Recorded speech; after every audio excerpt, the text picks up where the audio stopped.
Olá, boa noite. Então, nós vamos começar nosso primeiro encontro de todas as quintas-feiras, às 18h30, hoje um pouco atrasado, em função da inauguração, da primeira experiência. O nome desse encontro será Você no Divã. A ideia é discutir questões que envolvam o conhecimento humano, que você queira saber. Você mesmo pode sugerir para os próximos encontros qual é o tema que você quer. Você também pode, nesse momento, colocar aí o nome do seu nome, o nome da sua cidade, que aí nós vamos divulgar, tá certo? Então hoje o tema é sexualidade na vida 2. O tema é discutir o sexo, discutir o sexo e como funciona o sexo, quais as dificuldades que o ser humano tem no campo do sexo, da sexualidade, no relacionamento. E isso é um motivo de muita procura no consultório, muita procura no divã. E então por isso que o tema é no divã, você no divã. Quer dizer, tentando reproduzir as angústias, as carências, o que leva algumas pessoas ao divã, aí utilizando o meio de comunicação extraordinário que é o Facebook. Esse material também vai ficar disponível pelo YouTube, ok? Então também vai ficar disponível pelo YouTube. A gravação vai ficar um pouco diferente, porque às vezes eu fico de frente para um, às vezes eu fico de frente para o outro. Eu estou com duas câmeras aqui. A câmera do YouTube e a câmera do Facebook. Então, boa noite, Sônia Simões. Sônia Simões é de Vitória. A Vilma Félix já começou a compartilhar. Eu peço aos amigos aí que estiverem entrando nesse momento que compartilhem.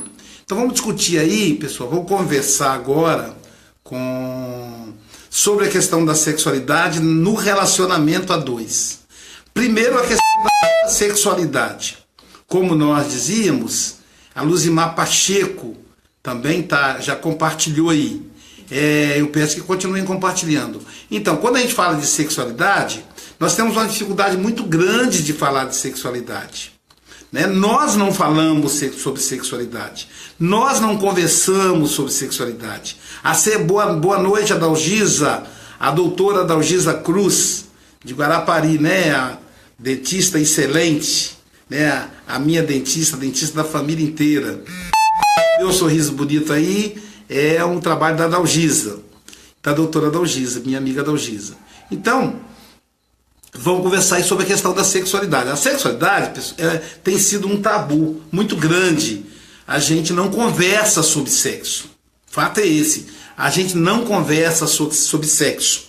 Talvez isso seja muito em função da nossa herança católica, da nossa herança cristã, que trata o sexo como pecado original.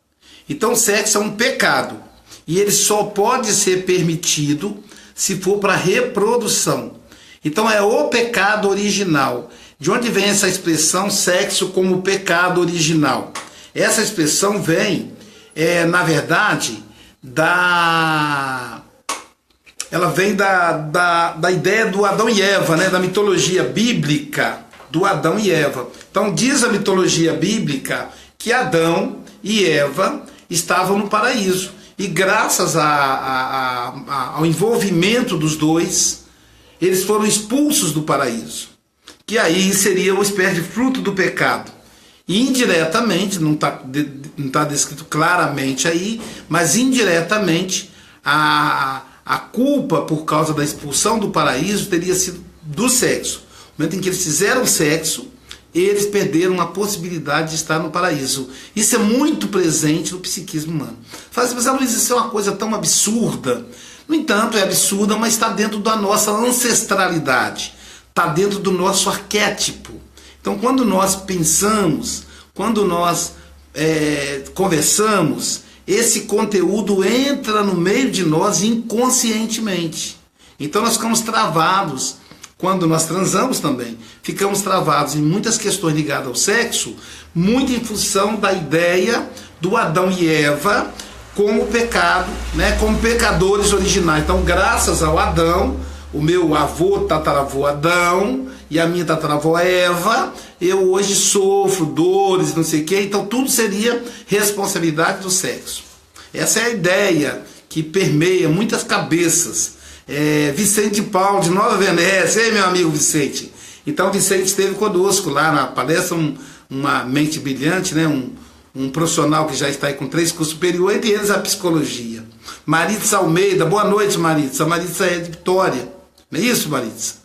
É o Vicente de Nova Venécia, a cidade onde nós moramos por 11 anos. A cidade onde eu passei a melhor parte da minha vida, que é a adolescência, juventude, né? 14 aos 25 anos.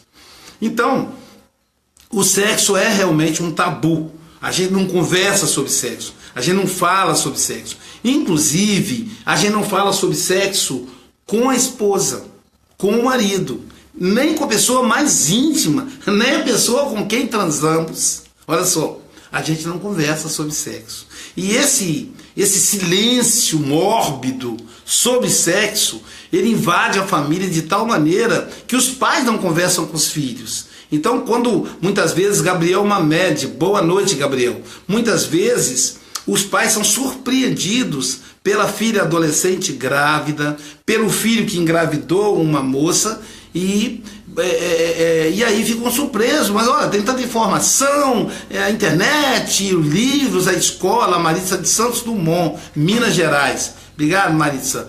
Compartilha para nós, ela não é de Vitória, é de Santos Dumont, Minas Gerais. Então, quer dizer, o que ocorre? Existe aí, a gente percebe, um silêncio mórbido sobre sexo. Não vamos falar sobre sexo. E esse silêncio invade os lares, gente.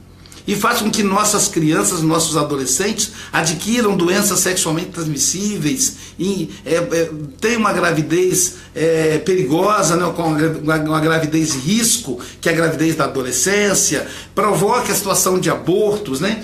Muitos dos abortos ocorrem em função da falta de esclarecimento com relação à questão da sexualidade. Então realmente é um problema aí que precisa urgentemente ser resolvido, né? A questão da sexualidade. Então precisamos conversar sobre sexo, né? Não é nem sexo, é sobre sexo mesmo.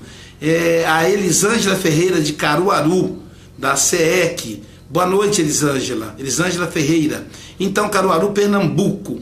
Então veja bem, a gente precisa conversar sobre sexo. E se a gente não conversa nem com quem transamos, como é que nós vamos conversar com os filhos? Como é que nós vamos conversar com os amigos? Então não se fala de sexo na escola, não se fala de sexo na universidade.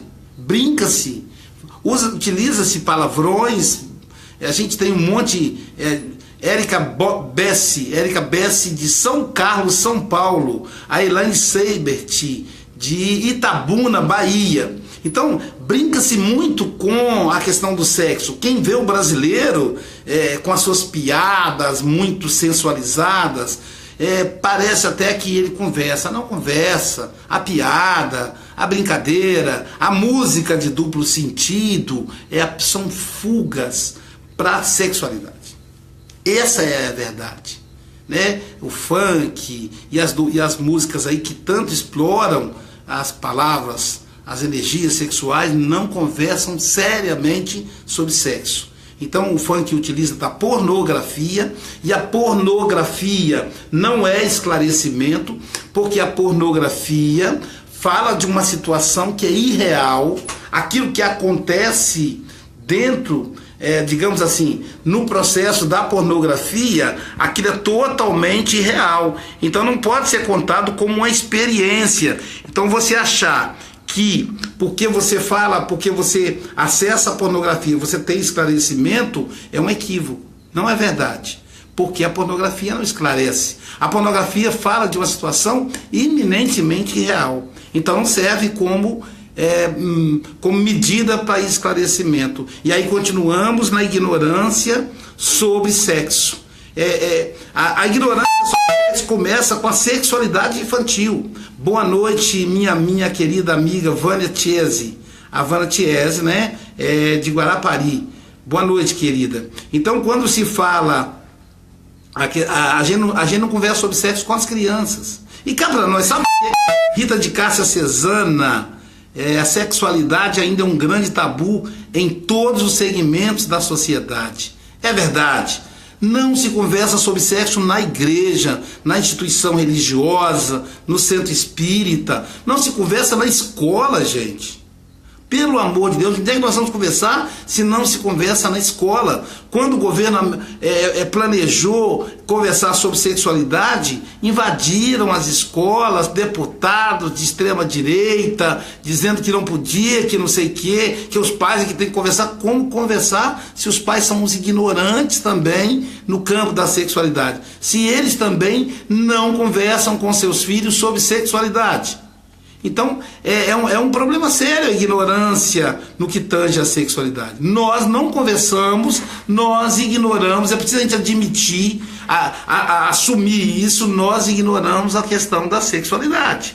Nós não sabemos sobre sexualidade infantil. Como é não conversar com os nossos filhos, se nós não sabemos? Isso não vem no ensino fundamental, no ensino médio, onde a adolescência está aflorando, a sexualidade está à flor da pele. Não se conversa sobre isso. E mais do que isso, não se conversa sobre sexualidade na universidade, gente. Pelo amor de Deus. Então fica difícil. Então vamos lá. A sexualidade infantil. Como é que funciona a sexualidade infantil? Na sexualidade infantil, Freud, no livro 7, no capítulo 7, num texto chamado Um Tratado sobre Sexualidade, e vai dizer que a sexualidade da criança, ela se localiza em todo o corpo. Então a criança, ela tem sexualidade, ela tem um erotismo, só que é um erotismo voltado para si. Então a criança, por exemplo, ela se toca, e se ela sente algum tipo de sensação, ela vai ficar repetindo a sensação naquela região do corpo. Pode ser o cotovelo, pode ser as orelhas, que ela quer enfiar o dedo e sente um prazer em enfiar o dedo na orelha do outro, ou quando alguém enfia o dedo na orelha dela, no nariz, nos olhos. Enfim, depois ela começa a descobrir debaixo do braço, e aí descobre a vagina, descobre o pênis, o menininho, fica tocando na ponta do pênis toda hora, porque ela sente prazer ali. A menininha descobre e fica tocando a região vaginal toda hora, a vulva toda hora, né? Então, porque ela descobriu aquilo ali. Mas a criança, em momento nenhum, ela tem desejo pelo outro. Entende? O desejo da criança é só por si mesma. Então os pais despreparados, quando encontram uma criança se masturbando, e o masturbar da criança não é o mesmo masturbar do adulto, ou seja, o processo de repetição do toque, ele muitas vezes, o adulto desinformado, que também é uma pessoa problemática no campo do sexo, acaba brigando com a criança, desestimulando a criança a continuar, né, com aquele processo que ela iniciou, frustrando a criança para o explorar o seu corpo, conhecer o seu corpo. Não mexe não, é pecado, você não tem idade para isso é safadeza. E a criança, então, que não pensa nada disso, isso é só na cabeça do adulto. E aí a criança fica muitas vezes frustrada. Quando uma criança tem qualquer tipo de atração sexual, o que o Freud vai chamar de sexo objetal, ou seja, atração por outra pessoa, aí essa criança já perdeu a infância. Essa criança provavelmente foi abusada. Então ela já está tendo um comportamento adulto, né? Porque na fase sexual infantil não tem essa exploração pelo corpo do outro. O desejo é pelo próprio corpo. O Freud vai chamar de sexo oral, fase oral, né? Não sexo oral, desculpe, fase oral. O que é a fase oral? É o momento em que a criança sente prazer na boca. É a chupeta, é chupar o dedo. Tudo que ela pega, ela põe na boca. É a criança de 0 a 2 anos. Porque o prazer dela está na boca, né? O prazer associado à nutrição. Ela mama, então ela sente prazer na boca. E esse prazer da boca, que é sentir o prazer da mama, ela vai experimentar também no outro sentido, que é enfiar o dedo em algum lugar para que ela sinta prazer, porque ela sente prazer com o dedinho também. E isso é o que o Freud vai chamar de fase do chuchá, que começa logo quando ela começa a engatinhar, um aninho e tal, e que pode se prolongar até os 3 anos, né? Ou 5, dependendo da criança. Então é a fase oral, é a fase oral, que é a fase que a criança sente prazer na boca.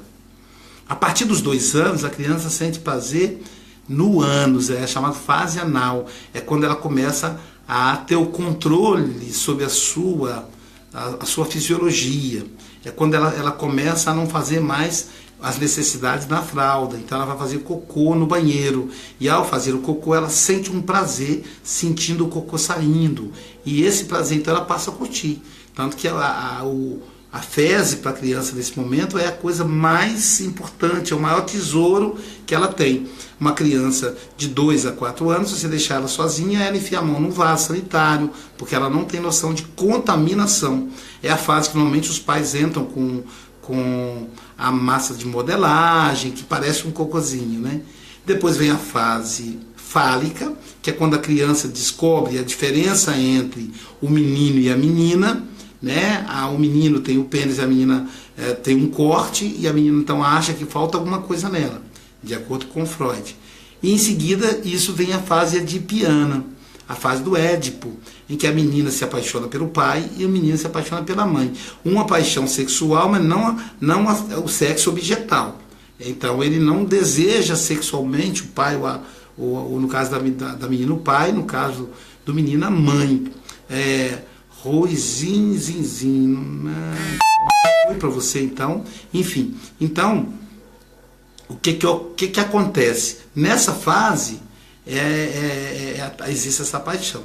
Depois a criança vai transferir toda essa energia sexual, e aí, quando todo esse processo, ele vai transferir para a escola. É a fase, chamada fase da sublimação, né? E que vai depois, mais tarde, a sexualidade vai reaparecer agora na chamada sexualidade objetal. Então são as fases da sexualidade infantil que em outro momento a gente pode conversar, e aí a gente vai poder falar um pouco disso. Bom, nós vamos lembrar o seguinte: como é que era a sexualidade até há pouco tempo atrás?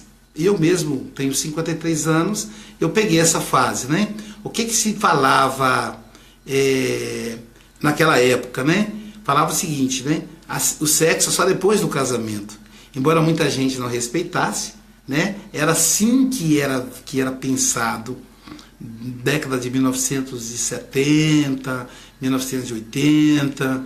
Então o sexo era só depois do casamento. Em Nova Venécia, aonde eu morei, né? Tá aí então, lá em Nova Venécia, por exemplo, tinha uma situação chamada casamento na polícia, ou casamento na delegacia, que era o seguinte: se o pai ou a mãe descobrisse que a filha estava transando com o namorado, né, naquela época era um crime isso, ele era preso. Ele era preso e acusado de destruir a família. E então, para ele poder indenizar essa família, ele tinha que se casar com a moça. E aí era chamado. Aí, para garantir que ele ia casar mesmo, ele casava lá mesmo na delegacia, e aí só depois o delegado mandava soltá-lo.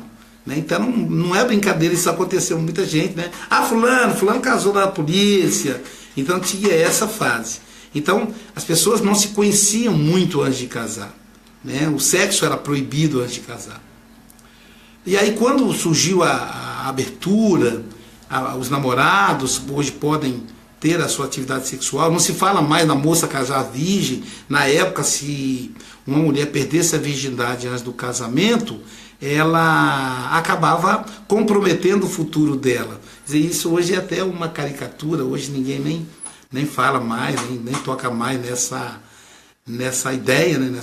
nessa história, nesse assunto, mas era assim que acontecia, né? Então, a ideia da moça casar virgem. Tudo isso caiu, hoje as pessoas têm liberdade, transam e tal, mas o problema é que a ignorância no que tange a sexualidade continua.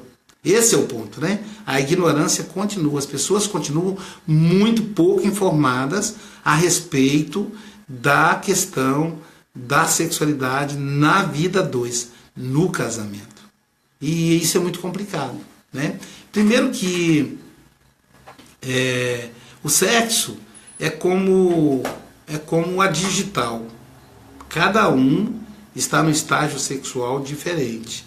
Ninguém é igual ao outro quando se fala de sexualidade. Ninguém, pessoal, ninguém.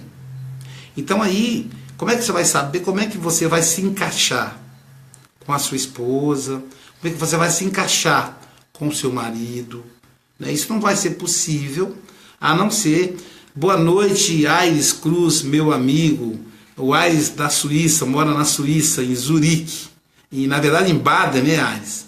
Boa noite, na Suíça agora são 18h05, 23, são 11, quase meia-noite, hein? É que amanhã é feriado aqui no Brasil, aí não deve ser, né? Aqui amanhã é feriado, mas enfim, meu amigo Aires da Suíça. Então o que acontece? A sexualidade ela é bem diferente, aí é preciso conversar. Por quê? Porque nós somos muito diferentes uns dos outros. O marido é muito diferente da mulher. Primeiro é o seguinte, do ponto de vista da sexualidade, o homem é muito diferente da mulher, muito diferente. Então, o Etigen, a cidade lá é o Etigen, na Suíça, não sei se é o Etigen, é o nome correto, né?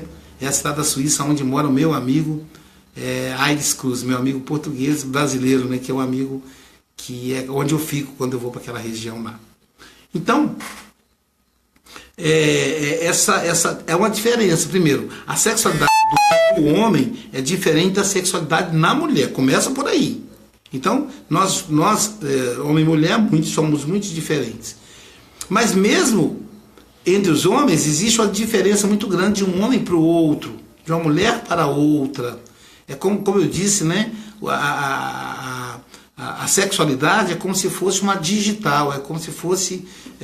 ela tem uma característica própria de cada um. Porque se o problema fosse somente a diferença dos gêneros, a relação homoafetiva seria muito mais harmônica. Mas o que a gente percebe é que também existem muitos conflitos na relação entre os homossexuais. Digo isso porque eu atendo homossexuais e eles também têm problemas na sexualidade deles, né?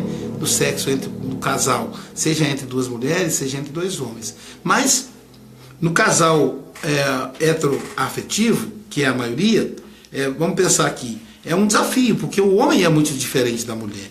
O homem, ele trabalha, ele se excita antes, ele se excita com muita facilidade. A mulher é o desejo.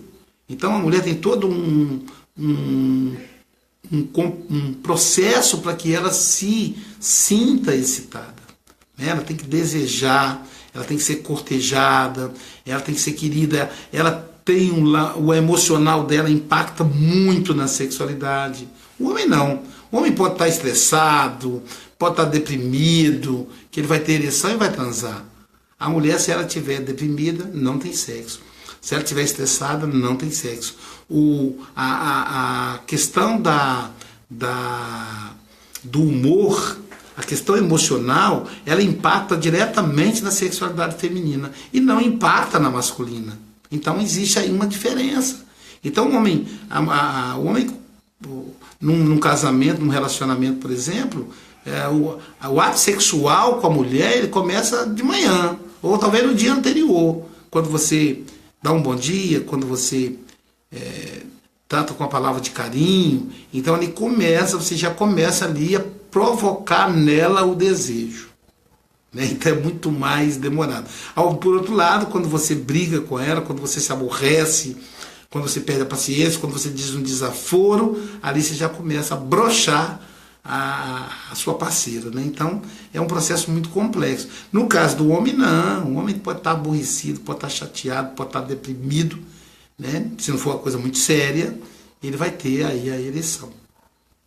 Então é preciso conversar, né? Conversar sobre quais são os tipos de posição sexual, de forma de fazer sexo que convém ao casal, né? Nesse sentido aí, o limite que vai estabelecer é o próprio casal, né? Então é preciso conversar, né? A quem goste de sexo anal, a quem não goste, a quem goste de sexo oral, a quem não goste, né? Na área feminina há uma discriminação às mulheres que gostam de sexo anal, dizem que não é verdade, etc., mas existe, né? Eu me lembro que certa feita numa revista dessas de grande divulgação, dessas revistas de fofoca, mas de muita divulgação,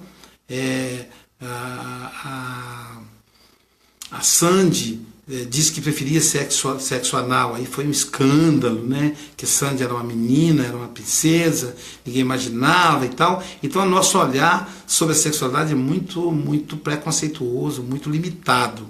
Então, qual é a maneira que vai fazer sexo? É o casal que tem que definir, tem que conversar. É aí que está o problema, eles não conversam, né? A gente não conversa. E aí a gente não sabe. Tenta, vai daqui, vai dali. Aí a gente acha que não pode avançar aqui, porque a parceira não vai gostar, mas a parceira às vezes quer. Aí a parceira às vezes quer, mas se com medo do marido não gostar. E aí fica esse silêncio mórbido na vida a dois.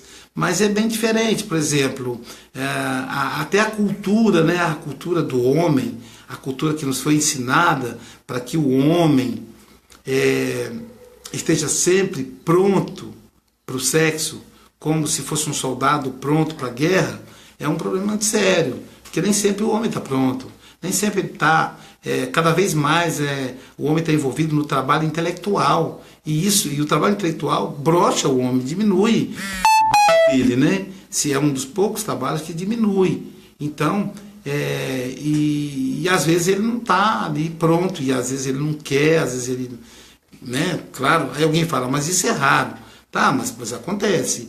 E aí é importante que ele converse com a parceira de uma maneira tranquila, para que ela não se sinta rejeitada, para que ela não se sinta, não ache que está com outra. Ao mesmo tempo também a mulher, quando não está afim de fazer sexo, é interessante que ela converse com o parceiro, né? Tem as famosas dores de cabeça, né? Hoje estou com dor de cabeça, que o parceiro já sabe que é enrolação. Então é melhor conversar, falar de perto, por que você está, né? Como é que você está? Olha, eu não estou bem, eu estou triste, eu estou deprimida, não estou com vontade, mas de uma forma assim que a outra pessoa não se sinta rejeitada.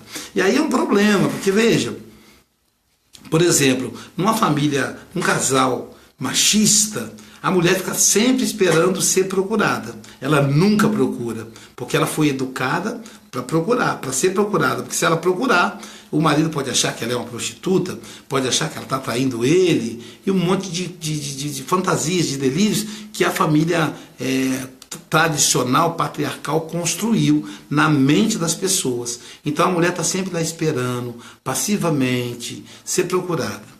E aí quando ela é procurada fora da hora que ela não está afim, então é muito difícil. Por quê? Porque aí se ela disser não, o marido vai ficar chateado. Fala, poxa, eu estou uma semana ensaiando para procurar, e na hora que eu procuro ela fala não. Mas por quê? Por que ela não procura quando ela está afim? Porque aí não fica os encontros não ficam tão distantes um do outro. E aí o não dela, aí ela não quer criar um clima, aí ela vai mentir. Aí ela vai dizer que ela está com dor de cabeça, que ela está enjoada, que ela não sei o quê, que ela está com sono, e isso vai fazer com que crie um conflito na vida do casal. Enquanto se o casal falasse francamente, olhando de frente, que não deu certo, que não está afim, então isso de repente resolveria melhor. Mas, no entanto, fica esse subterfúgio, essas questões que do casal ficar enrolando, e da mulher ficar enrolando o marido, e etc. Tem uma situação muito comum na vida do casal, no sexo do casal, que é, por exemplo, quando o marido vai transar com a esposa, né? E ele já vai procurar a esposa com ereção. Por quê? Na cabeça dele, se ele não for com ereção, ela vai achar que ele não é homem. Ou talvez o medo de na hora ele não ter ereção. Quer dizer, ele tem que oferecer para a mulher a garantia de que ele vai ter ereção. E olha que interessante o raciocínio. Como é sempre ele quem procura, então se é sempre ele quem procura, lógico que ele tem que estar pronto quando ele procura. Então ele tem essa responsabilidade. E isso dificulta, Fernanda Vanderlei, boa noite, isso dificulta muito, muito a relação entre eles. Então, mas vamos pensar aqui, se você já vai procurar sua esposa com a ereção, isso quer dizer que não é ela quem desperta desejo de você. Ou talvez você tenha que pensar nela, sem ela, pensar nela sem ela, para você ter a ereção. E aí isso é muito complicado.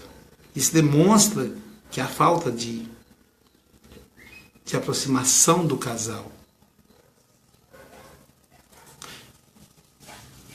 Digamos que o casal começa a namorar, começa a olhar um para o outro, começa a acariciar os cabelos, enfim, começa a conversar sobre coisas bonitas. E aí, na carícia da esposa, o marido tem a ereção. O que a esposa vai interpretar? Eu estou provocando desejo nele. Isso vai levantar a autoestima dela. Ao passo que, se você já vem com a espada em punho, não vai resolver isso. Né? Se você já está ereto, se você já tem a ereção antes. Então são pequenos detalhes que o casal pode ir se acertando. Ora, se você que a esposa está interessada, se você passou pela sua cabeça, se você está desejando o seu marido, procura ele. Por que ele tem que procurar você? Onde é que isso está escrito? Esse é um momento de subversão à ordem estabelecida. Tudo está em fase de mudança. A família também está em fase de mudança. Agora você tem um outro marido, não é mais aquele marido de antigamente. Não é mais aquele homem provedor. Hoje você trabalha fora junto com ele. Você coloca dinheiro em casa, como se diz no ditado, junto com ele.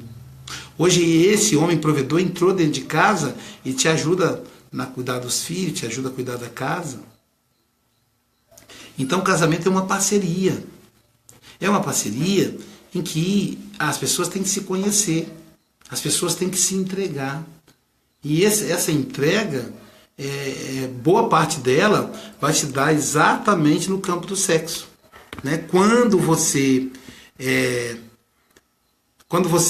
se entrega, quando você olha, né? Quando você pergunta, quando você busca o que o outro quer, quando você se diz para o outro o que você quer, a coisa fica muito mais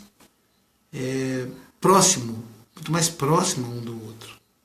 Né? No passado,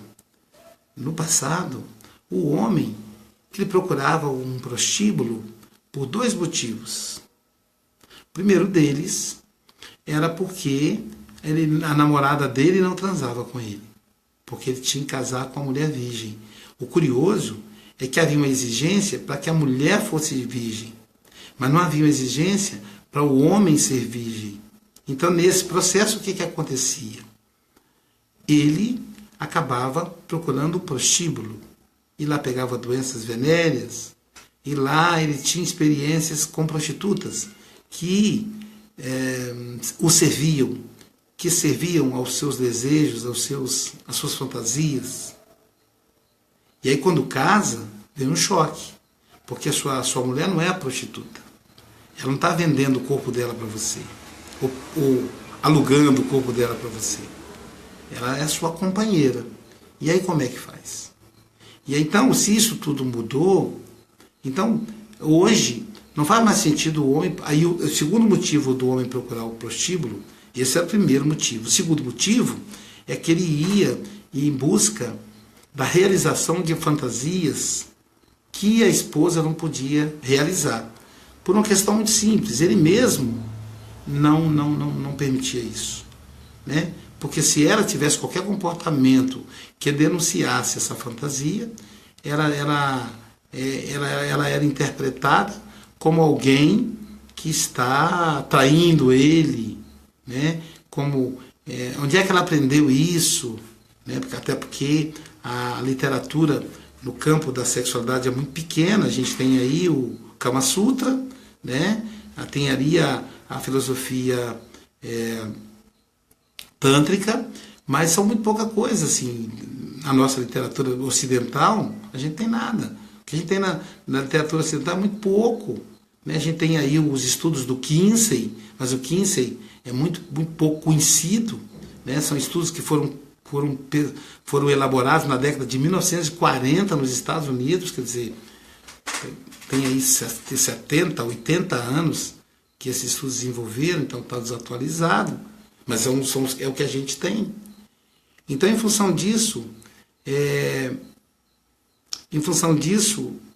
não, você tem que conversar. Você tem que falar para ela o que é que você quer.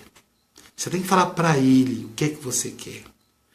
Você tem que falar para ela qual é o seu limite. O que é que você não quer fazer. Você tem que falar para ele o que é que você não quer fazer. Então, tem que conversar. Tem que conversar. Né? Então, às vezes o homem ele é muito visual. Né? Então, às vezes ele viu lá uma cena no filme, qualquer coisa assim, e ele quer reproduzir com a esposa. A esposa tem que ter a coragem de dizer que não quer, se ela não quer. Então, essa liberdade que tem que ser construída, entende, pessoal? Essa liberdade entre eles de falar, de dizer o que quer e de dizer o que não quer. Porque é de cada um. Um gosta de sexo oral, o outro não gosta. Um gosta de fazer não sei o quê, o outro não gosta. Um gosta de sexo anal, o outro não gosta. Então, um gosta de que demora mais, o outro gosta de demora menos. Então, assim, essas questões têm que ser discutidas. Por exemplo, uma coisa fundamental para a harmonia do casal é os dois chegarem ao orgasmo. Então, é importante, como o homem tem mais dificuldade, depende dele, da ereção dele, é importante que ele se segure, esperando a parceira chegar no orgasmo primeiro. Assim que ela chegar no orgasmo, ele pode se liberar. Então, assim, vai ter os dois vão estar satisfeitos.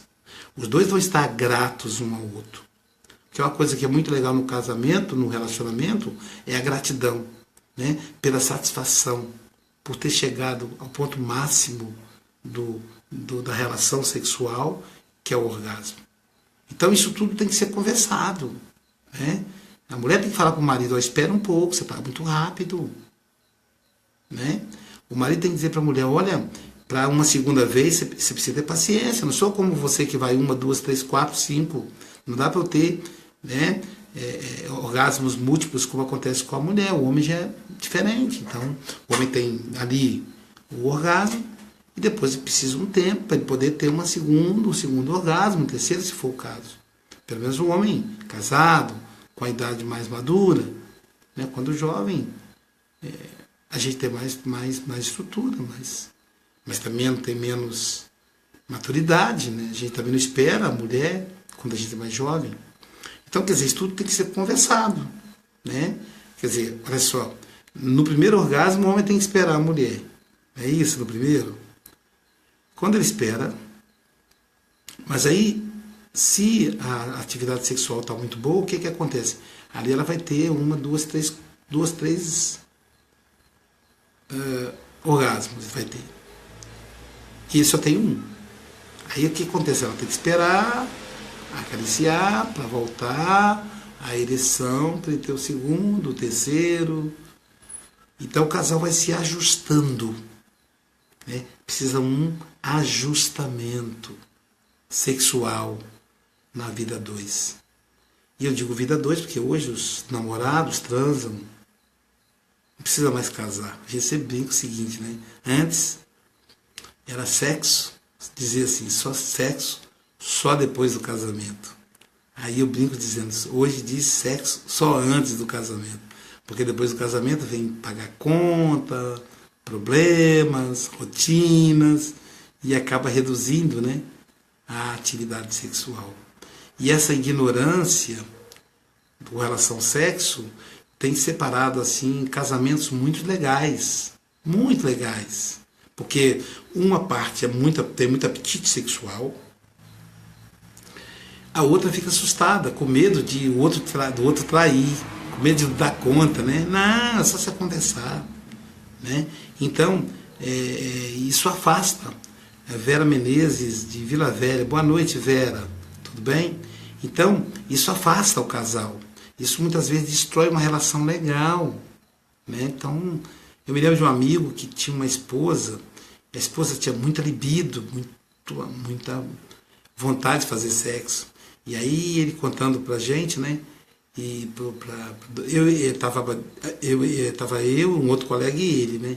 E ele contando e outro colega dizia, rapaz, isso é a mulher do meu sonho, quem me dera encontrar uma mulher dessa? E ele contando, rapaz, quando eu saio de manhã, minha mulher quer transar comigo. Na hora do almoço, ela quer transar comigo. À noite, ela quer transar comigo.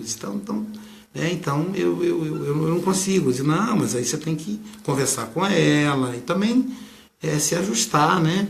Porque ela te ama, ela gosta de você, por isso que ela tem tanta tara em você. E passado um tempo ele disse, eu separei dela. Porque o que eu pensei? O dia que eu não estiver em casa, o dia que eu tiver de viajar, ou que eu estiver doente, ela vai me trair. Eu digo, não está vendo? Não é nada disso. O desejo dela é por você. Não é pelo pênis, é por você. E aí, né, perde às vezes, Ruth Virgínia compartilhou, obrigado, Ruth. E aí perde às vezes uma grande oportunidade de ter um relacionamento legal, né? E aí outras situações, por exemplo, a gente vai ver, por exemplo, um dos dois lados que se afasta do outro, né? Uma coisa que eu acho muito complicada é o casal que começa a dormir em cama separada. Nasce o filho, né? E aí a mãe, para poder ficar mais próximo do bebê, vai para o quarto do bebê e deixa o marido sozinho no outro quarto. Então, às vezes, tem dois filhos, o marido dorme com o filho, a esposa dorme com o outro. E aí isso vai broxando o casal, vai afastando o casal. Mohandas Gandhi diz que o casal não deve dormir separado. Casal que dorme separado se separa. Primeiro separa os corpos, diz Mohandas. Depois separam as almas. E quando separam as almas, não é possível mais recuperar. Então, dormindo junto ali, né, a fricção dos corpos, o calor dos corpos, o contato, promove o desejo. E aí o casal vai ter uma atividade sexual muito mais saudável. Ao passo que se dão um em cada quarto, é complicado, eles vão ter que programar para transar. O que é bom também. Não, uma coisa não precisa estar separada da outra. Que às vezes o casal também tem tanta correria, tanto trabalho, que eles pedem, não tem mais dia, mais momento para transar. Então eles podem combinar, vamos transar na terça-feira. Você chega mais cedo, papapá. Então também é para manter pelo menos uma atividade sexual por semana, né? Já que as pesquisas apontam que o brasileiro transa no mínimo 2 vezes por semana. Eu não sei se essas pesquisas são reais, mas enfim. Então, mas de qualquer forma, dormir junto é algo que ajuda muito. Dormir separado complica. E quando você fica 2 semanas, 3 semanas, 4 semanas sem transar com o seu parceiro, com a sua parceira, caramba, seu casamento precisa ser olhado com carinho, né? Não é saudável. A pessoa fala, tem 3 meses que eu não transo com meu marido. Eu escuto isso aqui no consultório. Tem 6 meses que eu não transo com a minha esposa. Como é que é isso? Uma vez uma senhora disse para mim, tem 4 anos que eu não transo com meu marido. Eu falei, a senhora tem eu já dormi separado com ele. A senhora tem consciência de que ele trai a senhora, né? Tem. Então tá certo. Porque que sentido faz você ficar casado com uma pessoa 4 anos sem transar? Não faz sentido. Ah, Luiz, você está sendo muito materialista, mas nós vivemos na Terra. Uma coisa é o Superman que fica tetraplégico. Outra coisa é a pessoa andar na sua frente para lá e para cá e não ter nenhuma relação. Então não faz sentido. O que está acontecendo, né, gente? O que foi que houve? Por que não está havendo a atividade sexual do casal? Em Portugal eu atendi uma paciente, uma psicóloga. Por isso que eu falo, não se fala de sexualidade, nem mesmo no curso de psicologia, pessoal. Só Freud mesmo que fala, cara. Então, lá em Portugal, de uma psicóloga que faz 2 anos que ela não faz sexo com o marido, segundo ela. Ela toma medicação pesada para depressão. Essa medicação, segundo ela, tira a libido dela. Então, com isso, ela não tem atividade sexual com o marido. O que acontece? Ela estava enfurecida com a secretária do marido, porque ela estava desconfiada que o marido estava saindo com a secretária. O marido jura de pé junto que não sai com a secretária, mas ela estava enfurecida. E aí ela foi pedir ajuda, foi falar comigo o que ela ia fazer. Eu falei, não é você ficar preocupado com a secretária, preocupa com você, vai transar com seu marido, cara. Né? É isso que é o problema. Não é a secretária, que você está se sentindo culpada. Você está expondo ele. Aí ela contou que um tempo atrás era a empregada dela, a funcionária da casa, que era nova, bonita. Ela demitiu porque o marido estava, a empregada estava se insinuando para o marido, enfim, o olhar dela, né? E que estava transando com o marido. Então, quer dizer, tudo isso por falta de diálogo, de conversa, por orgulho, né? Qual é o projeto da sua vida 2? Você quer viver quanto tempo ao lado da outra pessoa? Você quer envelhecer ao lado da outra pessoa? Se você quer envelhecer, você precisa conversar. Porque o sexo vai passar por várias fases. Vai passar por várias fases. Tem a fase juvenil, com muito calor. Tem a fase de quando você casa, que aí vem a rotina, vem os filhos. Os filhos reduzem a atividade sexual. Depois os filhos vão embora. Aí aumenta a atividade sexual. A mulher se liberta muito. A mulher depois dos 40 era muito melhor, porque ela se solta. Não é culpa da mulher, é da cultura. A cultura prende muito a mulher. Então os filhos já cresceram, então ela se solta, ela se expressa sexualmente. Ela já tem cabeça para procurar ajuda, procurar um psicanalista, um psiquiatra, né? Ela vai procurar alguém, imagina, para orientá-la. Então a mulher depois dos 40, então é uma fase boa, muito boa do campo da sexualidade. O casal fica muito ativo e é um sexo com qualidade, porque os dois já se conhecem. E essa qualidade vai aumentando e a quantidade vai diminuindo ao longo da vida. Então é preciso o casal conversar. Muito, muito. É conversar, é dialogar. Casamento, gente, é com diálogo. Se você conversa com o seu marido, seu casamento está bem. Se você conversa com a sua esposa, seu casamento está bem. Se você conversa com o seu parceiro, seu casamento está bem. Se você conversa com a sua parceira, seu casamento está bem. Então é conversa. É rir da piada do outro. É atualizar o dia. E aí no meio disso tudo o sexo. O sexo é apenas um dos temperos do relacionamento. Mas é apenas um deles. Não é na verdade, a resposta para o relacionamento. Ele está dentro de um pacote. Agora, ele é o combustível do casamento, do relacionamento. Você pode ter um carro, pensa num carro, um carro pneu zerado, revisado, saindo da concessionária, trocou o óleo, mas aí você esqueceu de colocar gasolina ou álcool. Esse carro vai sair, pessoal, da garagem? Não vai. Sexo é o combustível do casamento. Precisa dele. Não tem como estar sem ele. Ok?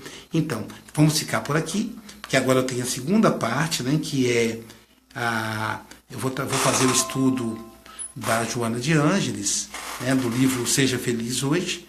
Então, é um outro estudo, né, que vai agora já são 19h26, vai das 19h26 às 20 horas. Então fica aí. Conversamos hoje sobre sexualidade na vida 2. Se você gostou, compartilha. Compartilha com seus amigos, pegue o link, publique no Facebook, nas redes sociais, desculpe, no Instagram, né, no WhatsApp, nas redes sociais. Vamos espalhar esse esclarecimento aí. Vocês viram que não é nada absurdo, não é nada muito limitado. A ideia é esclarecer, é conversar sobre sexo, né? Como diz o Kinsey, né? Vamos falar de sexo. É o título do livro dele, né? Vamos falar de sexo. Então a ideia é conversar sobre isso. Nos vemos, não só nesse tema, mas o tema é você no divã. Qualquer coisa que envolva o seu psiquismo, que envolva o relacionamento com você mesmo, com você mesma. Então, coloque sugestões para a gente então conversar na próxima quinta-feira, às 18h30. Não mais atrasado como aconteceu hoje, mas exatamente às 18h30.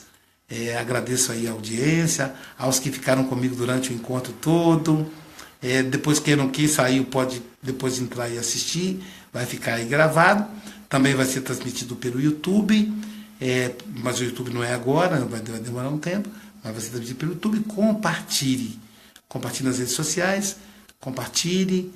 E coloque aí a sua sugestão, sua opinião, se você diverge, desculpe alguma coisa, mas a gente dá o que tem. É o que eu posso socializar com vocês e o que eu tenho com muito carinho. Então, um grande abraço, fiquem com Deus e tenham um ótimo relacionamento na vida a dois. Seja dois, um casal, um homem e uma mulher, 2 mulheres, 2 homens, não importa, né? Tenha um ótimo relacionamento na vida a 2, sejam felizes. E daqui a pouco nós vamos conversar sobre a série psicológica da Joana de Ângeles, num curso gratuito de psicologia da Joana de Ângeles. Fica com Deus.